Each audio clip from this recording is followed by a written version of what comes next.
grâce, miséricorde, amour divin sur tous les enfants de Dieu éparpillés sur toute la surface de la terre dans le nom puissant de notre Seigneur Jésus-Christ. Personnellement, j'ai béni Dieu pour les souffles de vie et beaucoup plus pour cette opportunité qu'il m'a accordé d'être là devant vous afin que par moi, la vérité, seule la vérité puisse vous parvenir. Et cette vérité qui a franchi, cette vérité qui rend libre, cette vérité qui a toujours été accompagnée de la paix de Dieu qui dépasse toute intelligence, comme disent les Saintes Écritures, gardera vos cœurs en Jésus-Christ. Bien-aimés, nous sommes en train depuis un temps de partager la parole de Dieu à travers ces thèmes. La mort du roi qui entraîne la perte de la drachme. La mort du roi qui entraîne la perte de la drachme, on en est à la 10e intervention. La mort du roi qui entraîne la perte de la drachme, audio numéro 10. Prenons les Saintes Écritures. Je vais d'abord commencer par notre texte de base. Le texte que nous avons toujours utilisé ou tout autour duquel nous sommes en train d'ergoter depuis le début de cet enseignement. C'est dans le livre de Luc, chapitre 15e. Je prends le verset 8 et 9. Il est écrit: ou quelle femme, si elle a 10 drachmes et qu'elle en perde une, n'allume une lampe, ne balaye la maison et ne cherche avec soin jusqu'à ce qu'elle la retrouve. Et lorsqu'elle l'a retrouvée, elle appelle ses amis et ses voisines et dit: réjouissez-vous avec moi, car je retrouvais la drachme que j'avais perdue. 10e audio. Nous sommes en train par le Saint-Esprit de comprendre les conséquences de la perte de la drachme. La drachme, je le répète dans tous les audios, quand on parle de drachme dans les Saintes Écritures, c'est une espèce d'argent, c'est un type de monnaie. C'est la monnaie grecque d'Antiquité. Maintenant, la Grèce est dans la zone euro. Et à cette époque-là, la monnaie grecque s'est nommée drachme. Donc voilà, cette femme avait 10 pièces d'argent grec.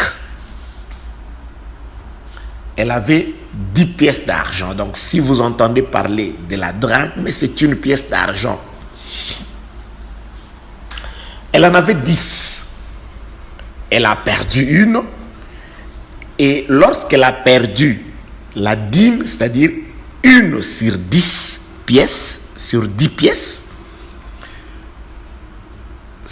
quelques conséquences où nous étudions les conséquences qui découlent de la perte de cette pièce d'argent, du 1/10. Parce que la perte de la dîme veut dire 1/10, parce qu'elle a 10 pièces, elle en perd une, donc la monnaie perdue représente fractionnellement la dîme, donc le 1/10. Lorsqu'elle perd sa dîme, plusieurs choses vont être faites par cette dame, par cette femme. C'est ce que nous avons compris, les conséquences qui découlent de la perte de la dîme, de la drachme. Et avant que la pièce ou la drachme ne se perd, nous avons vu dans les Écritures que la maison était dans les ténèbres. Parce que c'est la perte de la drachme qui appelle la lumière, qui introduit la lumière dans la maison. Et qu'est-ce qui avait occasionné l'arrivée ou la présence des ténèbres dans cette maison? Nous sommes partis dans les Écritures, dans le livre de 2 Samuel, chapitre 21, verset 17, où il est écrit: Abishai, fils de Tserouja, vint au secours de David, frappa les Philistins et les tua. Alors le gens de David jurèrent et lui dirent: tu ne sortiras plus avec nous pour combattre et tu n'éteindras pas la lampe d'Israël. C'est là où nous avons compris que la mort d'un roi dans les champs de bataille appelle à l'extinction d'une lampe. C'est-à-dire, lorsqu'un roi meurt dans les champs de la bataille, cela équivaut à une lampe qui s'éteint. Nous avons ici dans les Écritures la preuve. Et nous sommes allés dans les Écritures pour voir, y a-t-il déjà eu un roi qui soit tombé dans les champs de bataille, en plein champ de bataille, et qu'il meurt? Nous avons dit oui. Et ce roi, c'est le tout premier qui existe sur la terre, que Dieu a placé sur la terre, que Dieu a couronné de gloire sur la terre, à qui Dieu a remis le royaume de la terre. C'était à Adam. De garder les jardins, de cultiver la terre, de dominer sur les oiseaux, sur le poisson de la mer, ainsi que sur le bête des champs. Il était le maître de la terre. Alors, dans sa bataille, dans sa guerre verbale avec le serpent, il a été vaincu. Acceptant le propos du serpent par sa femme, Adam est mort ces jours-là par rapport à la parole de Dieu. Le jour où tu en mangeras, tu mourras. La désobéissance a entraîné la mort dans la vie d'Adam. Adam est mort. Bien-aimé, aujourd'hui, la guerre la plus ravageuse, la guerre la plus dangereuse, ce n'est pas cette guerre qui se fait avec les bombes des Américains, avec des avions de chasse, mais c'est une guerre verbale.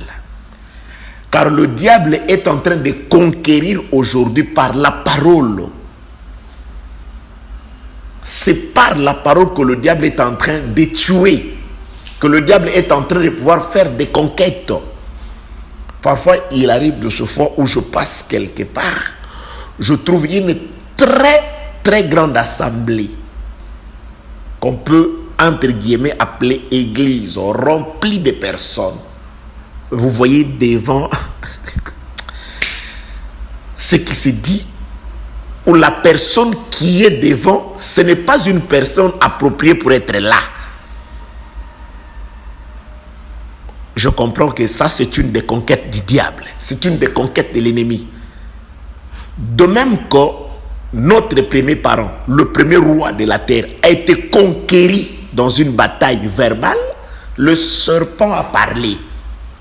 Et il n'a pas seulement conquéri la femme, il a conquéri et la femme et son mari, pas seulement et, ainsi que toute la postérité de l'homme. C'est-à-dire, par la conquête verbale d'Adam, sur Adam, c'était toute la terre qui a été couverte de ténèbres. C'est-à-dire, la domination du serpent, la domination du diable a été sur toute la terre. C'est Adam, une portion de la poussière, parce que Adam était une portion que Dieu a séparée de la terre. Il a soufflé. Adam a péché. Dieu dit: tu retournes à la poussière. Et Dieu ordonne au serpent de manger toute la poussière. Tu mangeras la poussière. Les serpents n'avaient pas de limite. Toute la poussière est devenue la nourriture d'Adam. Or, de la poussière sont sortis et Adam et les animaux. Parce que Dieu a aussi formé les animaux de la poussière de la terre. Même les hommes animaux sont sous la puissance du diable. Même toi qui te dis frère, quand tu désobéis, c'est-à-dire tu te laisses vaincre verbalement par le diable, tu deviens la nourriture du serpent, tu deviens la nourriture du diable. Il marche sur le ventre, sur toi, et il te bouffe. Quel que soit ce que tu peux dire, vous n'avez pas le droit de m'ensorceler, je ne suis pas de votre famille. Vous êtes de la même famille. La famille de la terre, la famille des hommes charnels, la famille des hommes terrestres, la famille de ceux qui se complaisent dans le péché. Le diable a autorité sur toi parce que tu vis comme les Égyptiens. Tu dois obéir à Pharaon. Que la paix, la grâce et la miséricorde de notre Dieu soient avec vous. Donc là, je suis dans la mort du roi, selon les thèmes, qui entraînent la perte de la drachme. C'est-à-dire, Adam est mort. Quand Adam est mort, conquis dans la guerre par le serpent à travers la parole, c'est pourquoi je dis, faites attention à ce que vous écoutez. Bien-aimé, Adam est devenu esclave d'un animal, du serpent, parce qu'il a écouté le serpent, parce qu'il a obéi au serpent. Celui à qui vous obéissez domine sur vous. Si c'est à Dieu par sa parole, c'est Dieu qui domine par la parole. Mais si c'est au raisonnement de l'homme, à la pensée de l'homme, et c'est fini, vous êtes esclave de l'homme. L'homme domine sur vous. L'homme, c'est un tyran de nature. Raison pour laquelle il est en train de pouvoir vous taxer. Hein? Vous êtes à l'église, mais on vous taxe. On est en train de pouvoir vous extorquer. Oui, on vous fait ça. Que la paix, la grâce et la miséricorde de notre Seigneur soient avec vous. Personne n'a le droit de régner sur le peuple de Dieu. Parce qu'on règne sur le peuple qui est soit conquis ou soit vaincu, qui devient esclave. Celui qui nous a rachetés a fait de nous ses esclaves, c'est le Seigneur. Il dit d'Israël, mon peuple ne sera plus esclave de personne parce que je les ai rachetés. Ils sont mes esclaves. Israël a été racheté de l'esclavage égyptien pour devenir des esclaves du Seigneur. Nous avons été rachetés de l'esclavage du monde et non pour devenir encore esclaves des hommes, quels que soient les titres que vous portez. Quel que soit celui qu'on vous appelle, pasteur, évangéliste, apôtre, docteur ou prophète, nous ne sommes pas de vos esclaves. Nous sommes des esclaves du Seigneur Jésus-Christ qui est censé être votre mandataire. Si et seulement si ce qui sort de votre bouche vient de Jésus-Christ, ou les œuvres que vous faites est acceptées par le Seigneur Jésus-Christ. Que la paix, la grâce et la miséricorde de notre Dieu soient avec vous. Jésus-Christ dit par le frère Paul, vous avez été rachetés à un grand prix. Ne devenez pas l'esclave des hommes. Bien-aimé, je te défends d'écouter les hommes. Lorsqu'un homme parle, ferme tes oreilles. Mais si Dieu parle, dis Amen. Dis Amen. Ou dites Amen. Parce que c'est Dieu qui parle.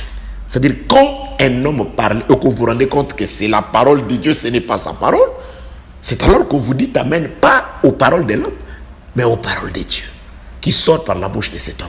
Que la paix, la grâce et la miséricorde de notre Dieu soient avec vous. Un roi meurt, et par la mort de ce roi, le ténèbre règne sur toute la surface de la terre.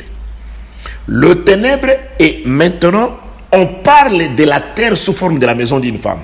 Nous avons expliqué quand est-ce que Dieu se manifeste au féminin. Cette femme représente Dieu. Dieu a dans sa maison des histoires, 10 pièces d'argent. Qu'est typifié les 10 pièces d'argent? Nous l'avons dit par rapport à ce qui est écrit dans la loi de Moïse, par rapport au champ ou par rapport au bétail d'un Israélite, d'un enfant d'Israël. Vous avez votre champ.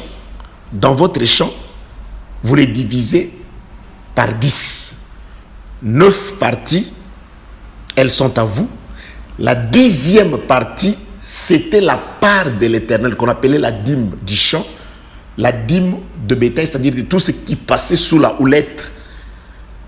Vous avez 100 bœufs, 90 vous appartiennent, 10 sont pour l'Éternel. C'est-à-dire, c'était la part de l'Éternel.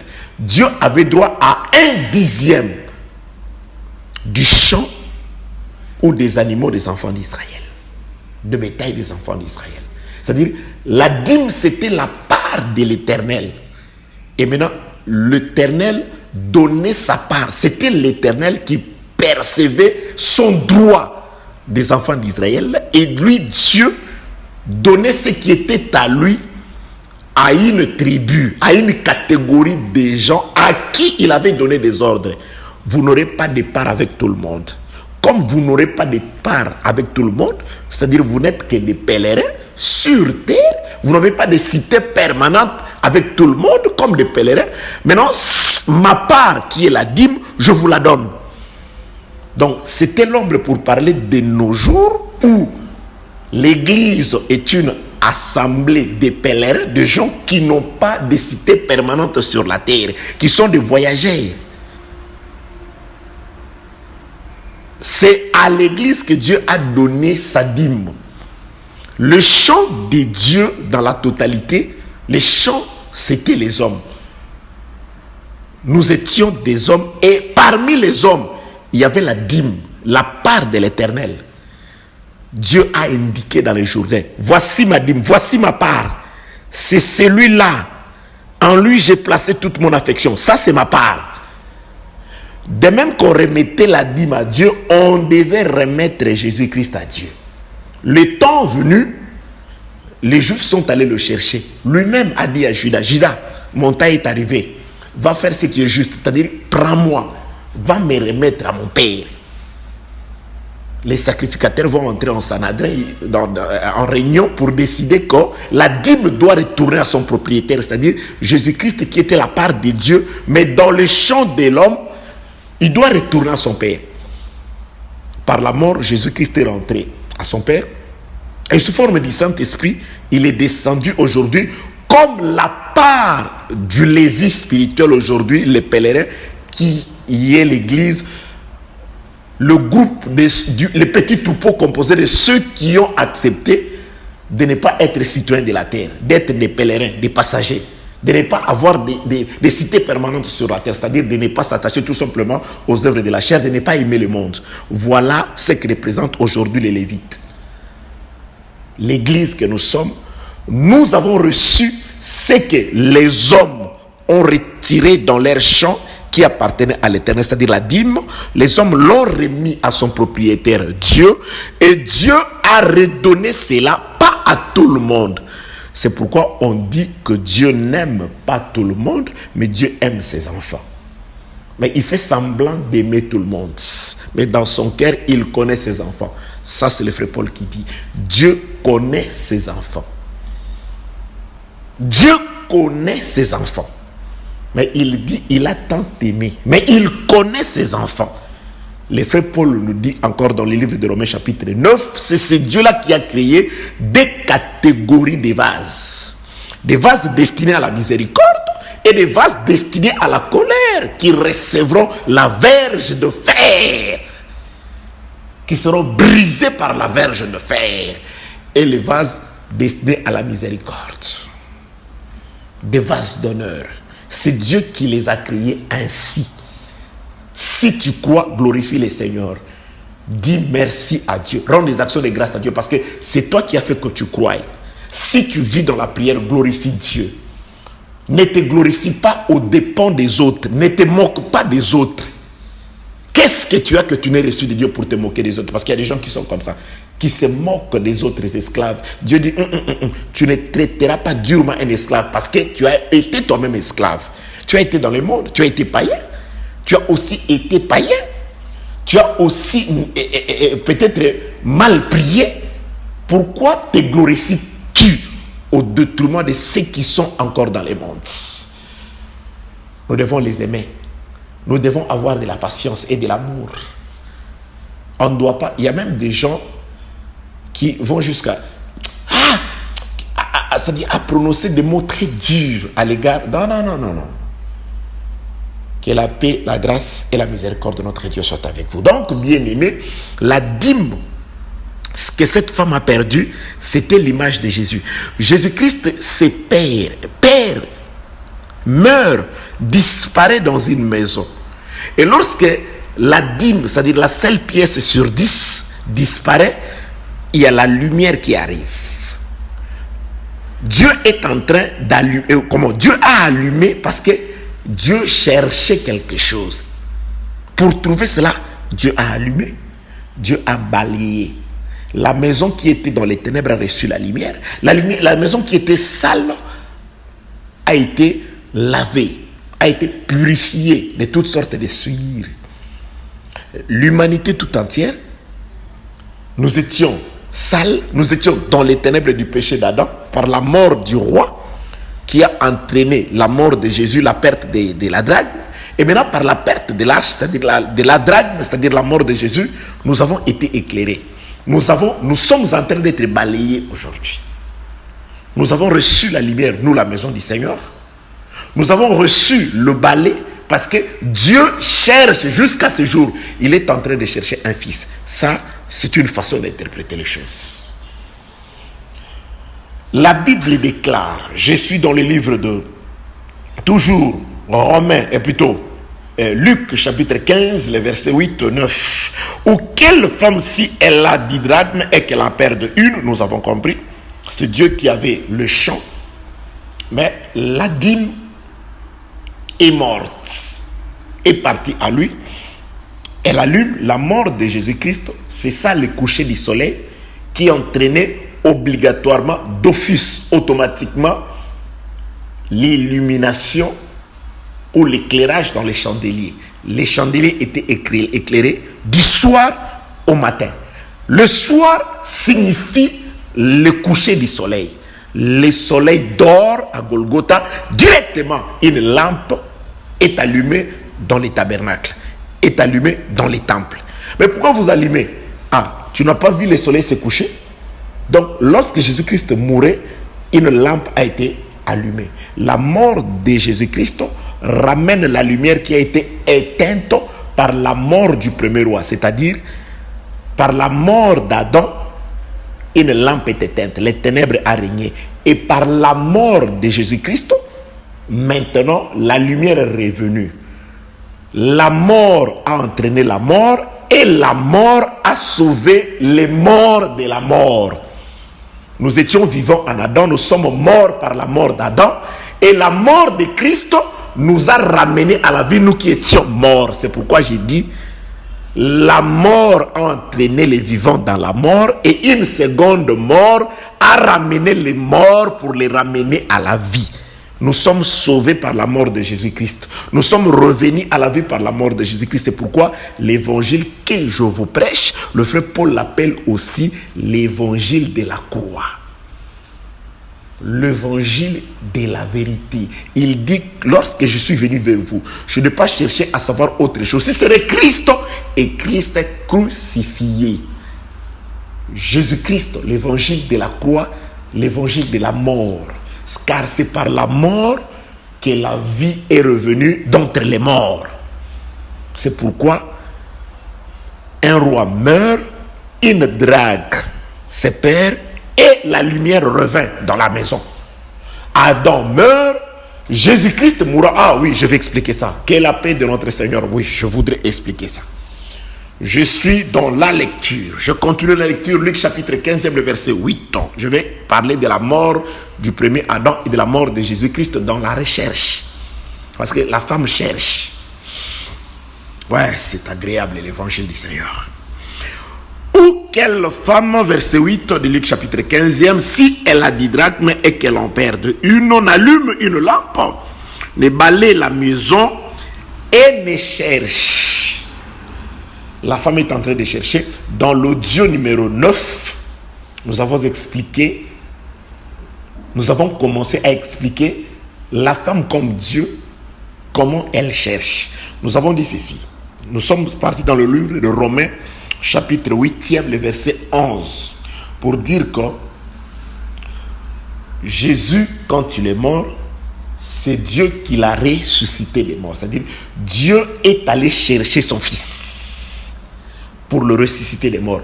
David prophétise. C'est dans le livre des Psaumes, chapitre 119. Attends, je vais chercher le verset. Verset 176 ou 176. Psaume 119, le verset 176 ou 176. Je suis errant. Là, c'est David qui chante. Je suis errant comme une brebis perdue. Ton serviteur, car je n'oublie point, et plutôt, cherche ton serviteur, car je n'oublie point tes commandements. Je suis errant comme une brebis perdue. Cherche ton serviteur, car je n'oublie point tes commandements. Oui, David parlait de lui. Très certainement, c'est ce qu'il croyait. Or, il prophétisait sur le Seigneur. Vous savez, la Bible déclare, par l'Esprit de Christ qui était en eux, ils avaient l'Esprit de Christ. Or, l'Esprit de Christ ne peut rendre témoignage que de Christ. Mon Dieu, pourquoi m'as-tu abandonné? Oui, David, vraiment, s'est senti abandonné, il a parlé. Mais par l'Esprit de Christ, il prophétisait sur Jésus-Christ. Ils se sont partagés mes vêtements. Ils ont tiré ma tunique au sort. Effectivement, David parlait de lui. Mais il prophétisait sur Jésus-Christ. Celui qui mange avec moi, mon Père, a levé son talon contre moi. Jésus-Christ, David s'est senti trahi par son propre fils.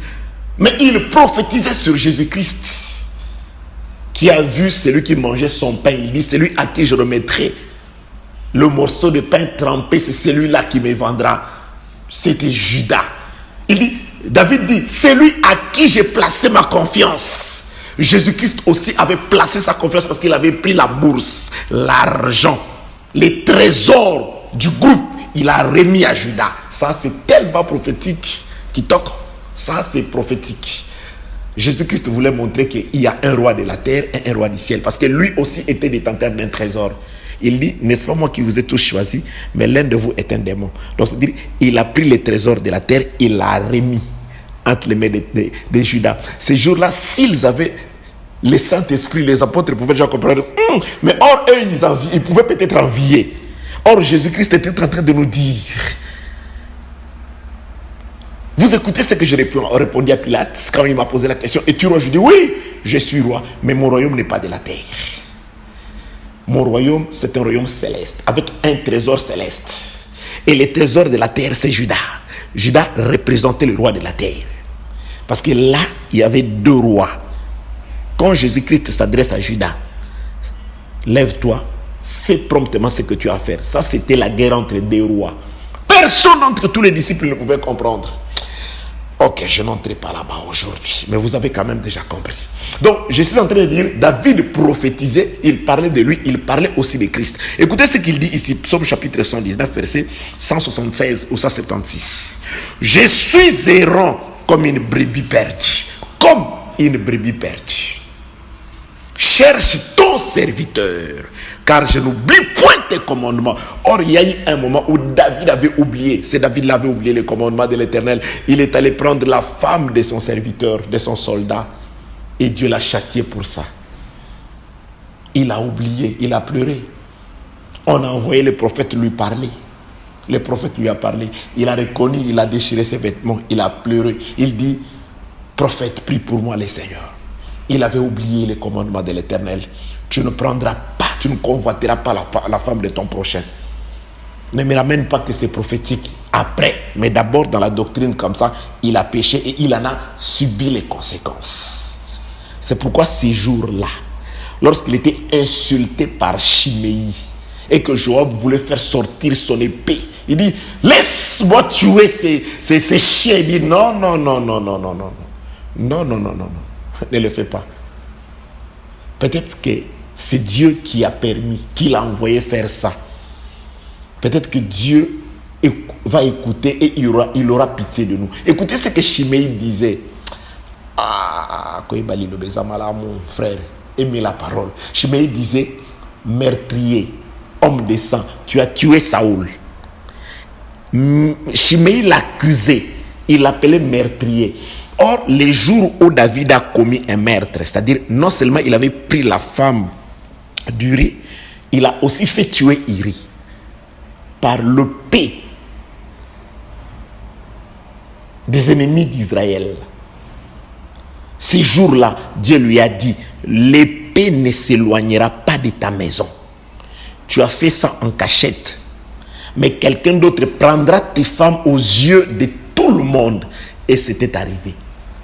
Quand il est parti, son propre fils a pris ses concubines, il les a fait monter sur le toit et il a couché avec ses concubines aux yeux de tout Israël.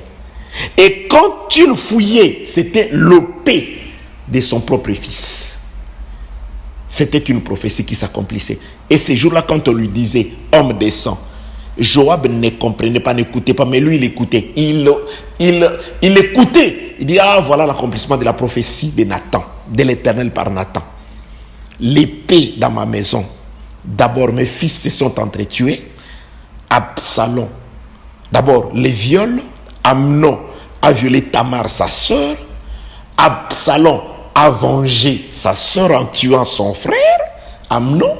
Et ensuite, Absalom en veut à ma vie. Je suis en train de fuir. Quand les gens ne comprenaient pas, David comprenait. C'est pourquoi il avait voilé sa tête. Il y a des choses qui nous arrivent. Vous vous dites peut-être innocent. Non, mais je ne comprends pas. On vous accuse de quelque chose pour laquelle vous n'avez pas pu faire. Mais vous êtes là à jurer. Je ne l'ai pas fait, je l'ai fait. Non, Dieu ne dit ne jurez pas parce que vous ne jurez, vous jurez peut-être, vous ne reconnaissez pas ce qu'on vous accuse. Mais il y a certainement quelque chose d'autre pour laquelle vous êtes accusé. Dieu est ainsi, c'est pourquoi ne jurez pas. Vous pouvez jurer sur une histoire pour laquelle vous êtes innocent. Ok, Dieu, ok, ça va.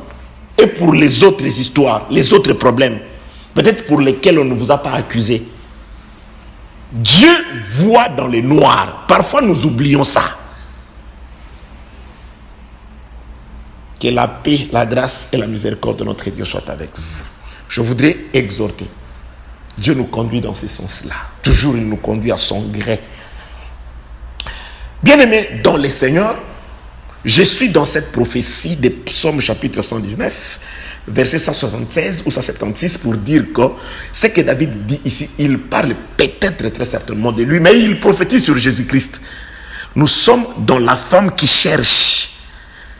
Elle a perdu la drachme, la dîme que nous avons interprétée comme le Seigneur Jésus-Christ. Là, Dieu allume, c'est-à-dire le coucher du soleil, la mort de Jésus, la perte de l'arche, de la drachme, entraînait la lumière dans les tabernacles. La lumière vient dans la maison et un coup de balai passe dans la maison. Nous sommes purifiés par l'offrande du corps de Jésus. C'est par son sang qu'il nous a purifiés. C'est par sa mort qu'il nous a purifiés de nos péchés, de nos iniquités. Il nous a lavés de nos iniquités. Par sa mort, par son péché, par sa mort. Il a pris notre place. Le châtiment qui nous accorde la paix est tombé sur lui. C'est-à-dire quand il était châtié, nous recevions la paix pour laquelle nous étions indignes. Il a pris la place, notre place, il a accepté notre châtiment et nous avons hérité de la paix qui était la sienne. Il nous a transmis sa paix, cet homme de Jésus-Christ qui est glorieux. Que Dieu bénisse éternellement, Fils de Dieu, merci. Il avait regardé, il dit non, éloigne de moi cette coupe. Mais il me voyait mourant, il dit non, à cause des blanchards, à cause des saints, à cause de ceux qui sont mes enfants, j'accepte de boire cette coupe. Il a accepté la mort. Le châtiment est tombé sur lui, afin que nous puissions à ce jour recevoir la paix. Laisse que la paix de Dieu soit sur vous au nom de Jésus-Christ. Christ est crucifié, dont l'évangile est annoncé aujourd'hui, que vous êtes en train d'écouter. Psaume 119, le verset 176. Je suis errant comme une brebis perdue. Cherche ton serviteur, car je n'oublie point tes commandements. Je suis en train de dire que David, dans sa vie, une fois, il lui était arrivé. Il a fait un dénombrement que l'Éternel ne lui a pas ordonné de faire. Il a péché. Et Israël a été châtié à cause de ça. C'est-à-dire, là, je suis juste en train de pouvoir évoquer quelques cas où, doctrinalement parlant, David avait oublié le commandement de l'Éternel. Mais ici, il dit, car je n'oublie point tes commandements. Donc là, c'est quelqu'un sur qui il ne s'était point trouvé de fraude. C'est le Seigneur Jésus-Christ que Dieu devait chercher. C'est pourquoi Romains chapitre 9 dit ceci. Romains chapitre 8, le verset 11 dit ceci. Et si l'esprit de celui qui a ressuscité Jésus d'entre les morts habite en vous, celui qui a ressuscité Christ d'entre les morts rendra aussi la vie à vos corps mortels par son esprit qui habite en vous. L'esprit de celui qui a ressuscité Christ. L'esprit de celui qui a ressuscité Jésus plutôt. Jésus. Donc c'est Dieu qui a cherché sa brebis. La brebis qui était mort tout en conservant les commandements. La brebis qui n'avait point oublié les commandements de l'Éternel. La brebis qui avait dit, mon Père a toujours été avec moi, il ne m'a jamais laissé, il ne m'a jamais abandonné. Jésus-Christ. Donc Dieu doit rechercher Jésus-Christ. C'est ce qui se concrétise dans l'illustration de Jésus-Christ par le fait que la femme ne laisse pas la brebis se perdre pour du bon. La femme va chercher, comment je parle de la brebis, la drachme. Elle se met à chercher la drachme. C'est l'Esprit de Dieu qui recherche Christ. Et je suis allé dans l'illustration. Je commençais par ce qui est écrit dans les livres de la Genèse. Je prends la lecture du livre de la Genèse. Je prends Genèse chapitre 3e. Attendez, on cherche. Genèse chapitre 3e, je commence au 6e verset. Il est écrit: n'oubliez pas, ne vous égarez pas, n'égarez pas votre intelligence. Nous sommes dans le fait que dans la maison de la femme, une pièce d'argent se perd. Et lorsqu'elle a perdu la pièce, elle allume. C'est-à-dire lorsque Christ meurt, la lumière vint. La mort de Jésus introduit la lumière pour nous éclairer, nous qui étions dans les ténèbres provoquées par la mort d'Adam, par le péché, la désobéissance d'Adam. Nous avons reçu la lumière par Jésus-Christ. Alors, lorsque la femme éclaire, elle balaye la maison, elle fait des recherches. Je reviendrai dans balayer. C'est là où je vais encore frapper doctrinalement, avant de parler prophétiquement. Mais je vais insister sur les coups de balai aujourd'hui. Il y a certaines personnes qui prétendent avoir la lumière, mais sans être balayées. On voit la suie. Que la paix, la grâce et la miséricorde de notre Dieu soient avec vous dans les noms puissants de notre Seigneur Jésus-Christ. Je suis dans le livre de la Genèse, chapitre 3, le verset. Je commence au 6e verset. Il est écrit: la femme vit que l'arbre était bon à manger et agréable à la vie, et qu'il était précieux pour ouvrir l'intelligence. Elle en prit de son fruit. Elle en prit de son fruit et en mangea. Elle en donna aussi à son mari qui était auprès d'elle, et il la mangea. Les yeux de l'un et de l'autre s'ouvrirent, et ils connurent qu'ils étaient nus. Ayant cousu des feuilles de figuier, ils s'en firent des ceintures. Alors ils entendirent la voix de l'Éternel Dieu qui parcourait les jardins vers le soir, et l'homme et sa femme se cachèrent loin de la face de l'Éternel Dieu au milieu des arbres du jardin. Mais l'Éternel Dieu appela l'homme, lui dit: où es-tu? Mais l'Éternel Dieu appela l'homme et lui dit: où es-tu? J'avais beaucoup exhorté là. Aujourd'hui, je vais juste parler dans un autre sens. Donc, nous sommes ici dans la vie de Jésus, mais dans l'ombre, parce que cet Adam-là représente ou représentait ce que serait Jésus. Jésus, de qui la femme est sortie, Adam plutôt de qui la femme est sortie, représente Jésus-Christ, qui a aussi vu sa femme naître à la croix après sa mort. Nous sommes sortis par la mort de Jésus-Christ. C'est comme Rachel. Elle enfante tout en mourant. C'est Jésus-Christ qui meurt et qui fait sortir sa femme, qui libère sa femme qui est aussi, nous sommes les enfants de Dieu, parce que c'est lui qui nous a engendrés par sa parole, par Jésus-Christ, et nous sommes aussi sa femme. Adam aussi, Dieu devait le tuer, c'est-à-dire Dieu les fit approfondir dans un sommeil, c'est pendant le sommeil. Or Jésus parle de la mort comme le sommeil comme la mort. Le sommeil d'Adam, c'est la mort de Christ à la croix. Pendant le sommeil d'Adam, la femme est sortie sous forme de l'os, et pendant le sommeil de Jésus, la mort de Jésus à la croix, la femme sort sous forme de l'eau et du sang. Nous sommes aussi sortis par rapport à la mort de Christ.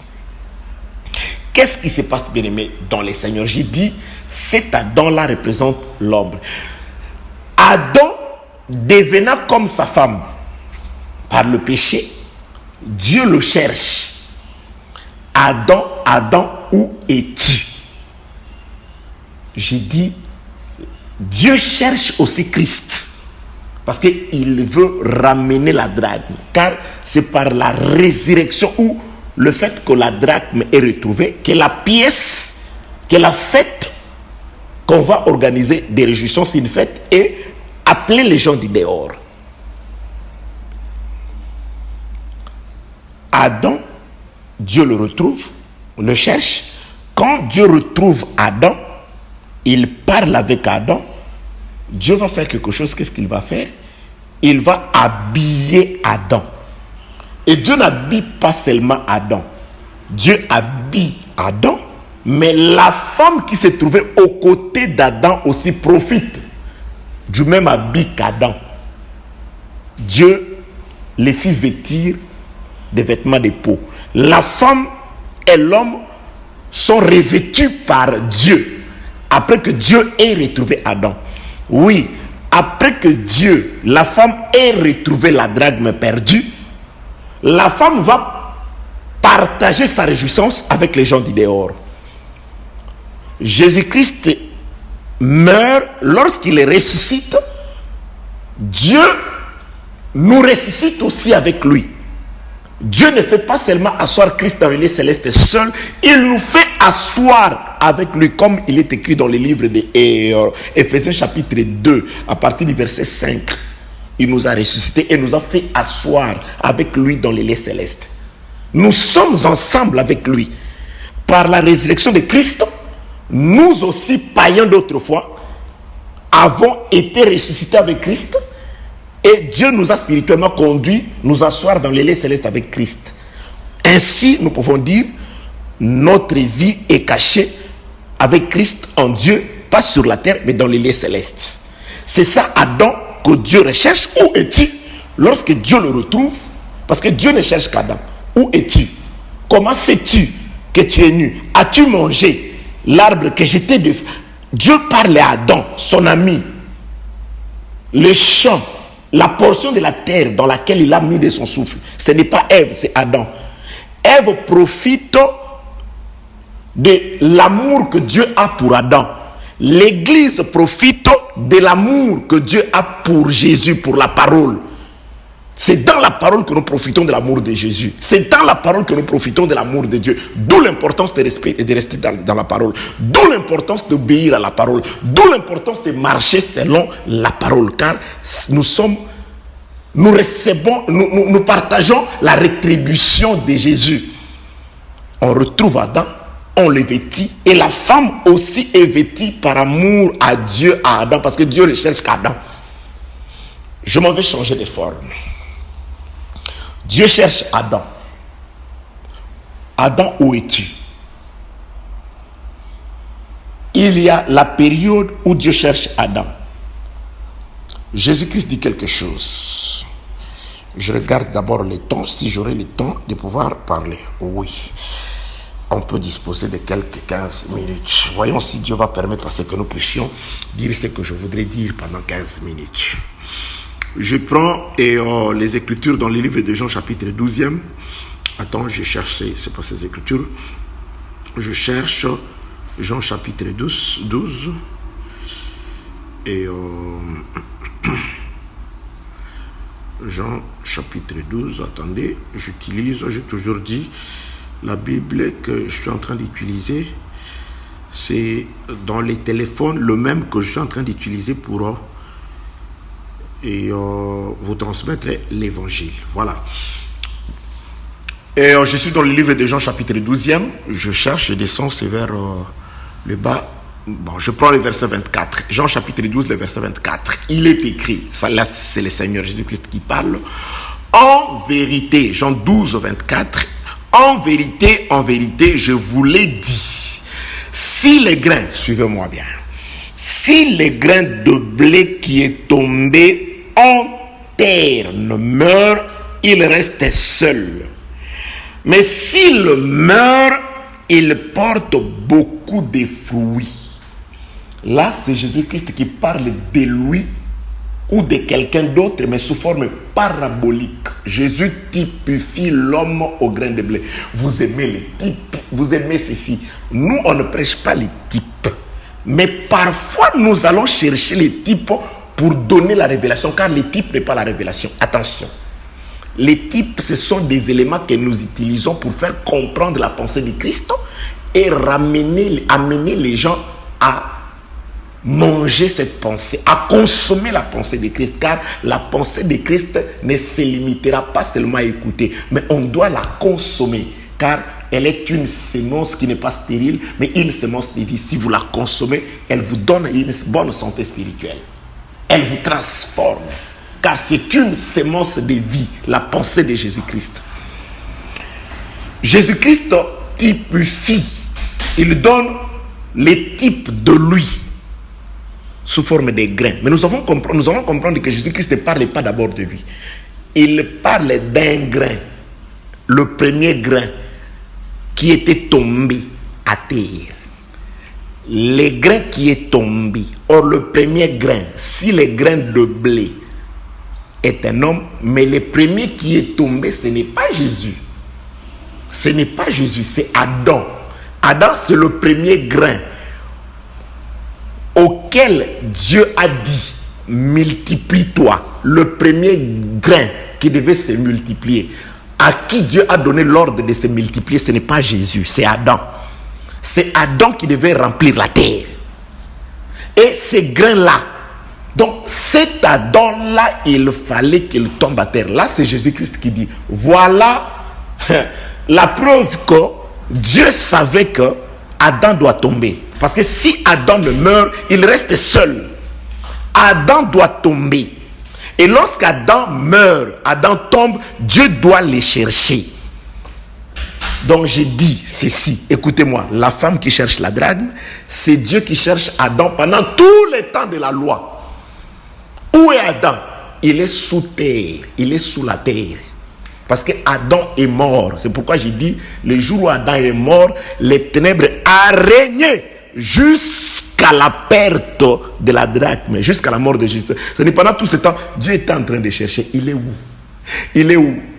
Dieu envoie, il envoie des gens. Allez me chercher Adam. Personne n'avait trouvé Adam bien-aimé dans les Seigneurs. Personne ne l'a trouvé parce que Adam était sous terre.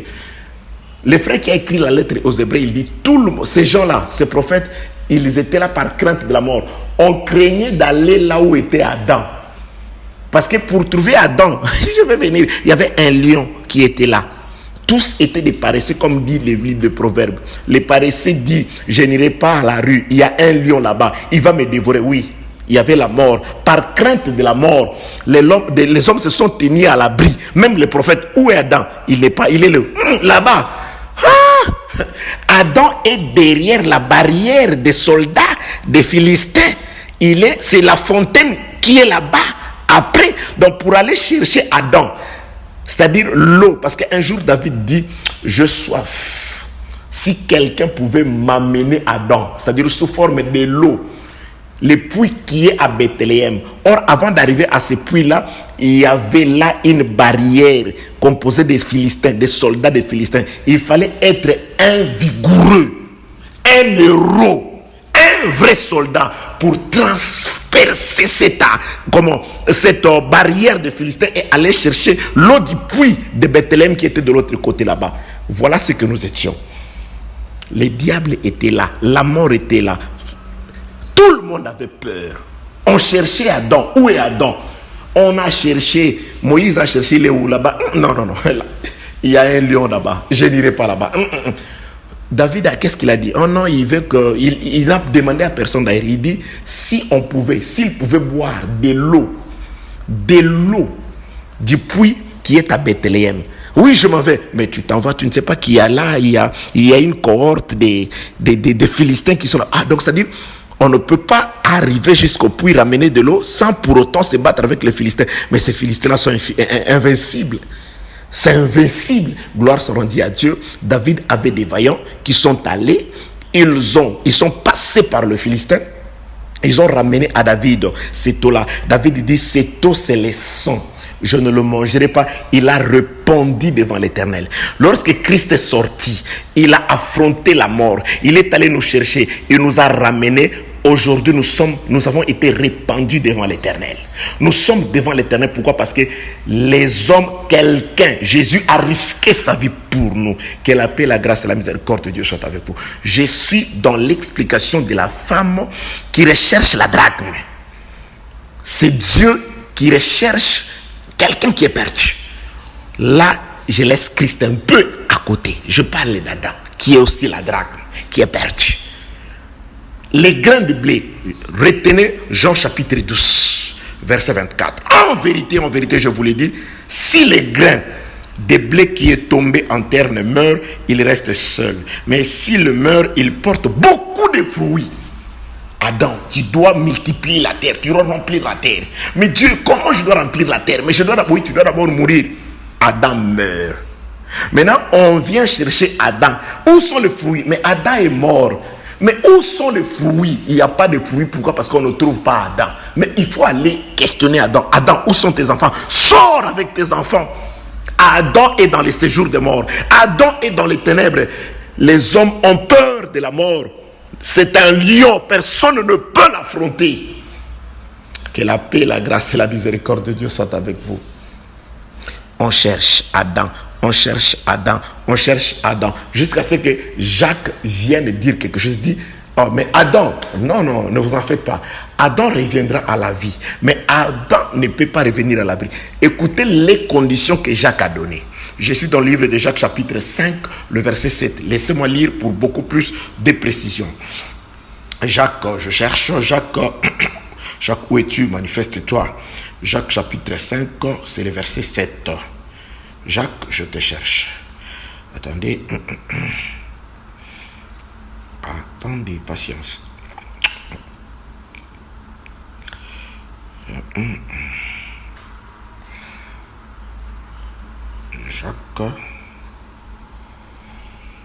Jacques, chapitre 5, je trouvais le verset 7. Il est écrit.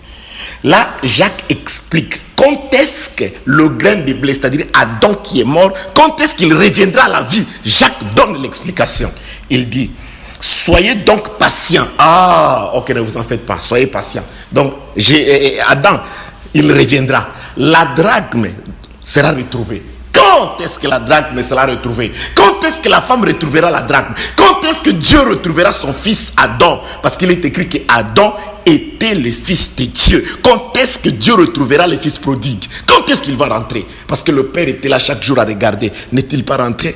N'est-il pas rentré? N'est-il pas rentré? On lui a dit qu'il est rentré. Il est sorti. Il est allé chercher ses fils parce qu'il l'attendait, parce que c'est son fils, c'est son enfant. Il y avait dans ses fils son sang. Il y avait dans la vie d'Adam le souffle de Dieu. Dieu cherchait Adam à cause de son souffle. De même que ses papas cherchaient le fils prodigue, son fils, à cause du sang de ses papas qui étaient dans ses fils. Peu importe là où il a été, ce qu'il a fait, mais les sons criaient. Chaque fois que cet enfant souffrait, le père souffrait aussi. Bien aimé, un enfant de Dieu, quand il souffre, Dieu souffre. C'est pourquoi il est écrit, quand vous péchez, vous recrucifiez le Seigneur. C'est-à-dire, vous ramenez le Seigneur dans la souffrance. Ayons une vie de piété, afin que Dieu puisse se glorifier toujours par notre comportement, comme il avait fait avec la vie de Job. Jacques explique, il dit, soyez donc patients, frères, jusqu'à l'avènement du Seigneur. Voici les laboureurs attend les précieux fruits de la terre, c'est-à-dire remplacer, voici les laboureurs, c'est-à-dire Dieu attend Adam, les précieux fruits de la terre, prenant patience à son égard jusqu'à ce que Adam, c'est-à-dire jusqu'à ce que il ait reçu les précieux fruits, Adam ait reçu les pluies de la première et de l'arrière-saison. Donc, si Adam ne reçoit pas les pluies d'abord de la première saison, ensuite de la seconde ou de l'arrière-saison, Adam ne peut revenir à la vie. Adam qui était tombé dans le jardin d'Éden devait être arrosé par des espèces de pluies. Je suis dans le livre d'Ésaïe chapitre 55, le verset 10. Là, le prophète définit la pluie comme étant la parole qui vient de Dieu. Dieu a parlé 2 fois. Pour la première fois, il a parlé, c'était dans le mont Sinaï, à travers l'alliance de la loi. Par Moïse qui a été conclu par les sons des animaux. Ça, c'était le premier parler de Dieu. Ça, c'était le premier cri de Dieu. Ça, c'était la première expression verbale de Dieu. La loi. Dieu a parlé. C'était la pluie de la première saison. Et cette pluie-là, lorsqu'elle a plu, elle est descendue, Adam ne pouvait pas revenir à la vie. La drachme ne pouvait pas être retrouvée. Pourquoi? Parce que la prophétie dit il faut qu'il y ait une seconde pluie, la pluie de l'arrière-saison. C'est pourquoi la pluie de la première saison, voyant qu'elle était incapable de ramener Adam à la vie, elle prophétise, elle dit Dieu vous enverra une autre pluie de l'arrière-saison. Vous la recevrez. Parce que c'est cette pluie-là qui fera germer de la terre le fruit, les précieux fruits. Et c'est cette fruit-là qui donnera le pain à celui qui a faim et la sémence au semeur. Le prédicateur, les Éphésiens 4, nous sommes des semeurs. C'est par la résurrection de Christ que nous avons reçu l'esprit, la sémence que je suis en train de vous donner. C'est par la résurrection de Jésus-Christ que vous, les enfants de Dieu, avez reçu le véritable pain pour lesquels Jésus-Christ vous a demandé de prier. Notre Père qui es aux cieux, donne-nous aujourd'hui notre pain quotidien. La parole de Dieu. Selon qu'il est écrit dans les livres des Proverbes, Dieu ne laisse jamais le juste mourir de faim. Un juste, Dieu lui envoie la véritable pain. Le véritable pain qui est la véritable parole de Dieu. La parole du salut. L'évangile de la vérité. Voilà, ça, c'est la parole du Seigneur. Bien-aimé dans le Seigneur, Moïse, la pluie de la première saison avec son alliance et sa loi, s'en allant, il dit non, j'ai été incapable. Dieu vous enverra la pluie de l'arrière-saison, c'est-à-dire un autre prophète comme moi, une autre pluie comme moi, mais qui vient après. Et cette pluie-là, lorsqu'elle viendra, recevez-la. C'est pourquoi on ne résistez pas à la pluie de l'arrière-saison. Christ, nous avons la pluie permanente aujourd'hui.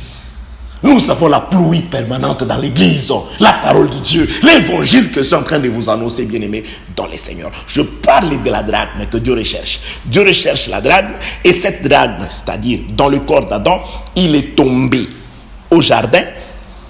Adam a passé un temps sous la terre, en attendant la première pluie, la pluie de la première saison, ainsi que la pluie de la deuxième saison. La loi est tombée sur la terre, les morts ne sont pas revenus à la vie. Et Jésus-Christ, avec la grâce, aujourd'hui sous forme du Saint-Esprit, par l'œuvre du ministère, nous voici revenus à la vie. La drachme est retrouvée par la mort et par la résurrection de notre Seigneur Jésus-Christ. C'est en Jésus-Christ que la drachme est retrouvée. En Jésus-Christ que le grain de blé qui était tombé dans les jardins, aujourd'hui, le grain est mort. Aujourd'hui, les grains portent beaucoup de fruits. Pourquoi? Parce que Adam était tombé. Les pluies sont arrivées. Aujourd'hui, Adam, à travers l'évangile, voici les fruits. Toi qui écoutes la parole, toi qui aimes la parole, tu es un fruit, tu es sorti du grain. Mais je vais finir par une exhortation. J'aime ça. Je regarde les temps. Si je ne dis pas ces choses aujourd'hui, ça va être difficile. Parce que nous avons beaucoup de choses à dire sur la maison de cette dame. La mort du roi qui entraîne la perte de la drachme. Beaucoup de choses. Je dois profiter de chaque minute ou de chaque intervention pour dire ce que j'ai à l'esprit de dire. Je crois que Dieu nous conduit à sa façon. Il est merveilleux, il nous aime. Je ne connais pas vos cœurs, je ne connais pas les dispositions de vos cœurs. Seul Dieu connaît les dispositions de vos cœurs. C'est pourquoi je me laisse conduire par le Saint-Esprit. Je me laisse être dirigé par le Saint-Esprit pour votre salut. Pour votre salut. Oui, au nom de Jésus-Christ. Pour votre salut, au nom de Jésus-Christ. Prenons les Écritures. Je suis avec le frère Paul quand il parle au peuple de Corinthe. 1 Corinthiens chapitre 15. Je cherche toujours. 1 Corinthiens chapitre 15, je commence. Attention, bien-aimés. Je voulais juste pas vraiment vous dire attention, mais je voudrais juste vous demander d'être concentré dans ce que nous sommes en train de dire. Nous sommes dans la recherche de la drachme perdue. Nous avons aujourd'hui parlé de la drachme perdue comme étant Adam qui est mort au jardin d'Éden depuis le commencement, et Adam est resté sous terre. Il a fait ses enfants sous terre jusqu'à ce que la loi est arrivée. Adam n'est pas ressuscité et la grâce par Jésus-Christ est arrivée par la résurrection de Christ. Il nous a ressuscité, Dieu nous a ressuscité avec Christ. Aujourd'hui, il y a plusieurs grains qui sont là. Je parle maintenant du grain de blé. Je vais exhorter aujourd'hui, il y a une prophétie ici, mais aujourd'hui je voudrais rester à terre. pour m'exhorter, pour t'exhorter, pour exhorter tout celui qui écoute les audios. Je bénis les seigneurs. Certains me posent la question, comment pourrons-nous avoir les autres audios? Vous les avez, allez sur YouTube, vous qui avez la facilité de pouvoir naviguer sur YouTube. Je sais que c'est un peu difficile à nos bien-aimés qui sont dans certains pays où le Wi-Fi est vraiment difficile, mais allez-y, vous qui avez la facilité de pouvoir naviguer facilement, allez sur YouTube, tapez tout simplement dans la barre de recherche Apôtre Blanchard Ingala, mettez le thème à l'école du serpent, les constructeurs, et je ne sais pas, il y en a plein, le titre, en tout cas, vous aurez les enseignements. Que Dieu vous bénisse. Je suis dans le grain de blé. Nous comprenons que, nous disons, Adam est mort en Éden, deux pluies, la pluie de la première saison est tombée sur Adam, sur terre, la loi, le même Adam n'est pas ressuscité, la pluie de l'arrière-saison Christ, il est tombé, c'est alors que par la résurrection de Christ, nous sommes assis, Dieu nous a fait asseoir, nous, avec Jésus-Christ, c'est-à-dire, nous, Adam est assis aujourd'hui, Adam est ressuscité. Mais Adam ne sort pas seul, Adam sort avec ses enfants. Parce que lorsque Adam est mort, Adam a produit. Adam sort, nous sommes sortis par la résurrection de Christ, nous les enfants d'Adam, aujourd'hui. Mais avec quelle nature? Ah, voilà! Avec quelle nature? Est-ce que c'est de la même façon que Adam est tombé à terre et c'est de la même façon que Adam ressuscite? C'est avec le même corps. Les Écritures nous répondent. Je suis dans le livre de 1 Corinthiens, chapitre 15, je commence au verset 36. Insensé! Ce que tu sèmes ne répond point vie s'il meurt. Remplacé directement. C'est Adam que Dieu a sémé. N'a-t-il pas repris vie quand il est mort? Insensé, ce que tu sèmes, verset 36, ne reprend point vie s'il ne meurt. Et ce que tu sèmes, ce n'est pas le corps qui naîtra. Oh, je bénis le Seigneur. Gloire à Dieu. Je t'aime, Dieu. C'est un simple grain de blé peut-être ou de quelque autre sémence. Puis Dieu lui donne un corps qui lui plaît. Et à chaque sémence, il donne un corps qui lui est propre. Bien-aimé. La sémence qui tombe à terre, effectivement, c'est la même sémence qui sort de la terre.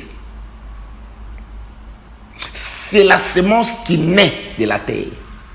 C'est la même sémence. Mais ici, le frère Paul veut nous attirer à quelque chose. Il dit, c'est quoi que c'est la même sémence, mais le corps est différent. Si ce que tu as placé à terre, c'est un noyau de mangue, lorsque ce noyau pousse, naît de la terre, ce n'est pas le même corps que tu as mis à terre, ce n'est plus le noyau. Mais on voit une petite plante sortir. L'ignorant peut dire, non, ce n'est pas la même chose. C'est la même chose. Mais à la mort, un autre corps, à la résurrection, le grain qui est mort reprend vie, mais avec un autre corps, bien-aimé dans les seigneurs. Nous étions pécheurs. Nous marchions comme nous voulions. Nous vivions comme nous voulions. Nous avions les habitudes qui nous plaisaient. Nos membres étaient libres de vaquer à ce que le cœur nous ordonnait, nous commandait. Ça, c'est la vie d'autrefois. Ça, c'est le corps d'autrefois.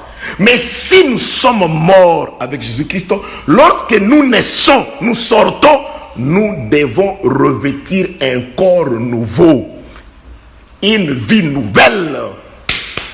Une différence entre les blanchards païens et les blanchards d'aujourd'hui. La différence, ce n'est pas le même corps. Je reprends les Écritures insensées. Ce que tu sèmes ne reprend point vie s'il ne meurt. Et ce que tu sèmes, ce n'est pas le corps qui naîtra. C'est un simple grain de blé peut-être et de quelques autres semences. Puis Dieu lui donne un corps qui lui plaît. Et à chaque sémence, il donne un corps qui lui est propre. Bien-aimé, autrefois, nous avions un corps qui nous plaisait dans notre comportement. Mais lorsque nous sommes nés avec Christ, c'est Dieu qui nous donne un corps qui lui plaît, qui plaît à Dieu. Une vie qui plaît à Dieu. Un comportement qui plaît à Dieu. Et tu es sûr que ton comportement plaît à Dieu, ta conscience plaît à Dieu, ce que tu dis plaît à Dieu, ce que tu fais plaît à Dieu, tes fréquentations plaisent à Dieu. Tu es sûr? Mais en quoi dis-tu que tu es né de nouveau? Je continue les Écritures, avec les Écritures. Je vais sauter pour faute de temps. J'aimerais vraiment dire ça, mais je vais sauter. J'atterris où? Et verset 42. En est-il de la résurrection? Ainsi en est-il de la résurrection du mort. Le corps est semé corruptible, c'est-à-dire par le premier Adam, il est mort avec un corps corruptible. Et il ressuscite incorruptible. Si nous sommes nés, je parle du grain qui est tombé depuis le jardin par Adam et qui revient en vie ou à la vie par la résurrection de Christ, il doit y avoir ces changements. Adam ne ressuscite pas en Christ tel qu'il est mort. Non, cet Adam-là, il pouvait être trompé par les serpents. Cet Adam-là, il pouvait désobéir. Mais Jésus ressuscité, c'est quelqu'un qui a un corps, une vie qui plaît à Dieu, pas à lui. Parce que la femme d'Adam a vu que cet arbre était bon à manger, agréable. C'est ce qu'elle a vu. Elle en a fait profiter à son mari. Mais ici, ce que nous mangeons, ce n'est pas ce que nous voulons. Parce que les désirs, les corps, tout, c'est ce qui plaît à Dieu. Bien aimé, dans tout ce que nous faisons, demandons, posons-nous d'abord la question, est-ce que ce que je fais plaît à Dieu? Là où je vais, ça plaît à Dieu? Sois pas plus têtu que la parole. Sois pas orgueilleux. Je ne suis pas orgueilleux, je suis humble, mais tu es orgueilleux par rapport à la parole. La parole n'est pas contente avec toi par rapport à tes fréquentations, par rapport à ce que tu fais, par rapport à ce que tu vis, par rapport à comment tu traites les autres, par rapport à ton arrogance. Un arrogant. Non. Qu'est-ce que vous croyez? Un pasteur dit même, il dit, moi je n'ai pas le temps d'aller écouter les autres. Moi, est-ce que je peux vraiment me déplacer, prendre ma voiture pour... Non, moi je n'écoute pas les autres. Bon, là-bas, je n'ai pas encore écouté quelqu'un. Natiki. Ça, il y en a...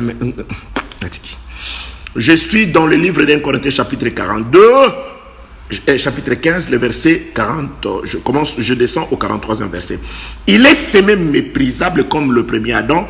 Il ressuscite glorieux. Et il est semé infirme. Il ressuscite plein de force. Il est semé corps animal. Il ressuscite corps spirituel. Mais aujourd'hui, on voit des prédicateurs hommes animaux. On voit des sœurs animales. On voit des frères animaux. En tout cas, comprenez 1 Corinthiens chapitre 15. Comprenez ça, saisissez ça, lisez et priez pour ça, afin que ça nous arrive dans notre corps, dans notre vie. Il est semé corps animal, il ressuscite corps spirituel. S'il y a un corps animal, il y a aussi un corps spirituel. Il y a des gens qui ne ramènent ça qu'après la résurrection. Bien aimé, c'est que nous serons, quoi que ça n'a pas encore été manifesté, mais nous devons refléter ce que nous serons demain.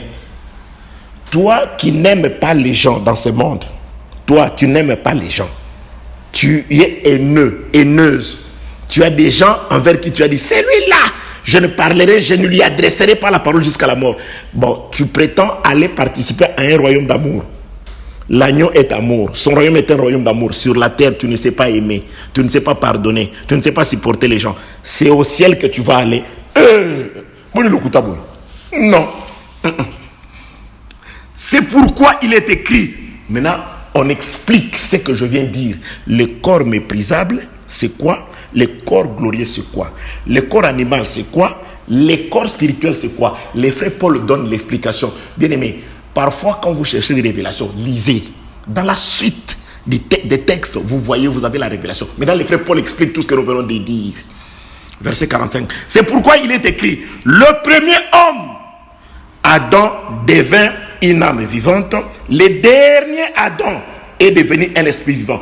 Maintenant, le frère Paul, il parle maintenant des deux Adams, des deux hommes. Il parle d'Adam le premier et de Christ, les comparant au grain de blé qui a été sémé méprisable, qui a été sémé charnel, mais qui naît, qui ressuscite glorieux, qui ressuscite avec un corps qui plaît à Dieu. C'est là où je m'en vais encore dire à ceux qui représentent les images de Jésus. C'est ici que vous êtes tombés dans les chaos, dans un grand chaos avec K majuscule. Christ est ressuscité avec un corps, avec un visage différent de celui avec lequel il avait avant sa mort. Je donne l'exemple. Vous savez, vous croyez, 3 jours seulement, les gens pouvaient, 3 jours seulement, 3 jours seulement, on pouvait ne plus les reconnaître, et ces femmes-là pouvaient juste aller jusqu'à les confondre avec un jardinier. Non, ce n'était plus une question de forme, ce n'était plus le même visage. Il ne se faisait reconnaître que par les œuvres, par la parole et non par le visage. C'est pour accomplir ces passages d'écriture aussi. Je vais donner un verset sur les chemins d'Emmaüs. Ils ne l'ont pas reconnu. Pourquoi? Vous croyez? Oh non, il les avait fermés les yeux. Non. Le problème, c'est que c'était quelqu'un d'une apparence différente de celui qu'ils avaient connu avant.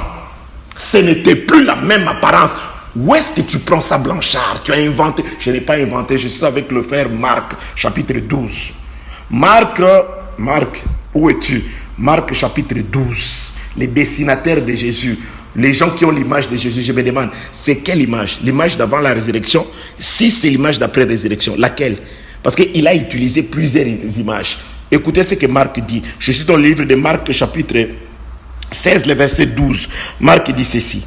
Après cela, c'est-à-dire Jésus-Christ, apparut sous une autre forme à 2 disciples, à 2 d'entre eux qui étaient en chemin pour aller à la campagne. Écoutez, je reprends l'écriture, Marc chapitre 16, le verset 12. Après cela, Jésus apparut sous une autre forme. Ce n'était pas la même forme.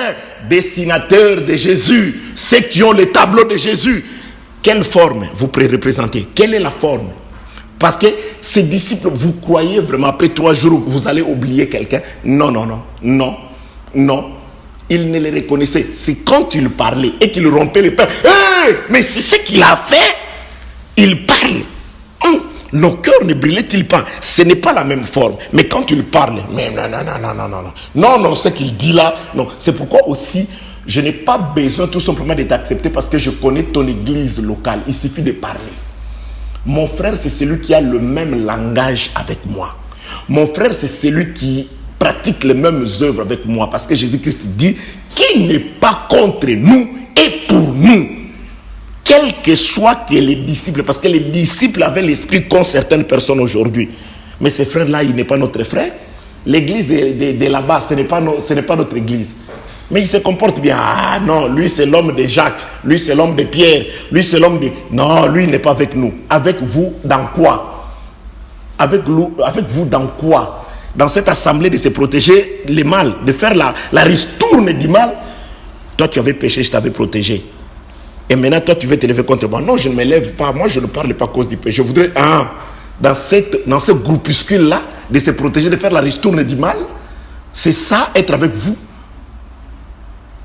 Seigneur, les disciples sont arrivés. Nous avons vu des gens qui prophétisent là-bas, mais qui ne s'assemblent pas avec nous. Nous avons voulu les en empêcher. Jésus-Christ leur a dit, oui, vous avez bien fait. Parce que c'est à nous de pouvoir vous montrer nos églises. Vous savez, aujourd'hui, je vais vous montrer nos églises à travers la terre. Quelle prétention! Qui t'a dit que toi, tu as la vision de voir toute la terre, de connaître toute la terre, de savoir où sont tes vrais frères? Ça, c'est la vision de l'homme, ce n'est pas la vision de Dieu. Parce que Jésus-Christ apparaissait sous une autre forme. On ne se fiait pas à la forme physique, mais on se fiait à ce qu'il disait, à ce qu'il faisait. Même lorsqu'il est apparu pendant qu'il faisait la pêche, Pierre et les autres, Pierre était nu. C'est après, lorsqu'ils ont vu la répétition du même miracle qui s'était fait avant, c'est alors que Pierre a dit, c'est le Seigneur. Il plongea dans l'eau. Tu crois que Pierre l'avait oublié? C'était une autre forme. C'est pourquoi je vais dire ceci. Ça, c'était aussi pour nous enseigner, pour dire, Adam est tombé comme un grain de blé. Romains chapitre 15. avec une autre forme et il ressuscitait avec une autre forme. C'est pourquoi nous mourons charnels, nous ressuscitons avec Christ, avec un corps spirituel, nouveauté de vie, bonne conscience, une conscience purifiée par le Saint-Esprit. Le Saint-Esprit commence d'abord par purifier la tête, la conscience. La conscience d'abord. La drachme perdue. Une femme est dans la maison avec 10 drachmes, 10 pièces d'argent. Elle en perd une, elle allume, et quand elle allume, elle prend le balai, elle cherche. Aujourd'hui, nous avons été dans elle cherche. Elle cherche, on lui dit, ah bah ça va. Pendant qu'elle cherche, elle la retrouve. Ça, c'est un résumé. Mais les Écritures nous disent, lorsque Adam, comme la drachme, est perdu, les grains de blé, avant qu'elle ne soit retrouvée, parce que Dieu cherche, Adam, Adam, où es-tu? Les Adam, Adam, où es-tu? Jusqu'à ce qu'il vienne le retrouver.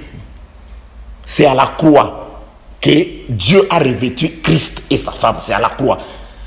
Où es-tu là? C'est tout le temps de la loi où on cherche Adam. Adam n'est pas là. Pourquoi? Parce qu'il est mort, il est sous terre, il attend le pluie. La première pluie est venue. Adam, Adam, où es-tu? Il ne répond pas parce qu'il est mort. Il est bloqué par le péché. Catch, il y a péché. Clé bois du péché. Adam ne peut pas s'en sortir. Jusqu'à ce que la seconde pluie est venue. Cette pluie-là, c'était la lumière qui a été sémée dans le monde.